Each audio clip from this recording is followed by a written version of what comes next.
આપણી પહેલા તો કે ભાઈ ટાટ હાયર સેકન્ડરી આવવાની છે ડિસેમ્બર સેકન્ડ વીક, નોંધી લેજો ભાઈ. ડિસેમ્બર શરૂઆતમાં આવી જશે અને પરીક્ષા આવશે એની તો કે ભાઈ જાન્યુઆરીમાં પ્રિલિમ્સ અને ફેબ્રુઆરીમાં મેન્સ. ત્યાર પછી ટાટ સેકન્ડરી આવવાની છે, એને આપણે એવું ગણવાનું જાન્યુઆરી એન્ડની અંદર આની પરીક્ષા આવે, જાન્યુઆરીમાં આની જાહેરાત આવે અને તો કે ભાઈ માર્ચ મહિનાની અંદર આની પ્રિલિમ્સ આવે માર્ચમાં અને એપ્રિલમાં આની મેન્સ આવે. માર્ચ એપ્રિલ સુધી આ ચાલશે અને આની જાહેરાત તો કે ભાઈ આની જાહેરાત ફેબ્રુઆરીમાં આવશે અને આમાં તો એક જ પરીક્ષા હોય બરાબર. અને એપ્રિલમાં એની એક્ઝામ આવશે, એપ્રિલ 2026માં આની એક્ઝામ આવશે ટેટ 2 વાળા. તો આવું ટેન્ટેટિવલી તમારે માનીને ચાલવાનું છે એપ્રિલ સુધીની અંદર બરાબર. એપ્રિલ સુધીમાં તો કે ભાઈ હવે અહીંયા જે તમારી પ્રોસિજર છે બરાબર એ પૂરી કરવા માંગે છે. કોણ પૂરી કરવા માંગે છે?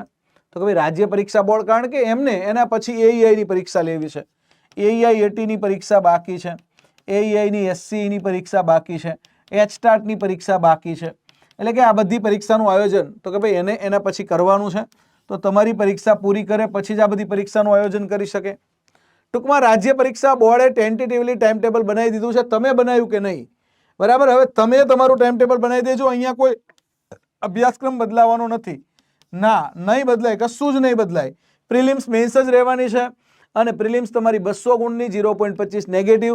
ગઈ વખતે 70 માર્ક્સ હતા કટ ઓફ, કદાચ કટ ઓફ બદલાશે, અભ્યાસક્રમ નહીં બદલાય પણ કટ ઓફ બદલાશે વાલા. કટ ઓફ તો આ વખતે ઊંચું જશે વાલા.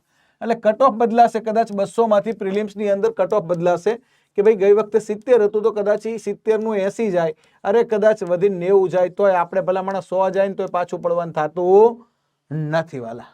કટ ઓફ છે કદાચ 70 નું 80 જશે, 80 નું 85 જશે, એ ચિંતા ના કરશો.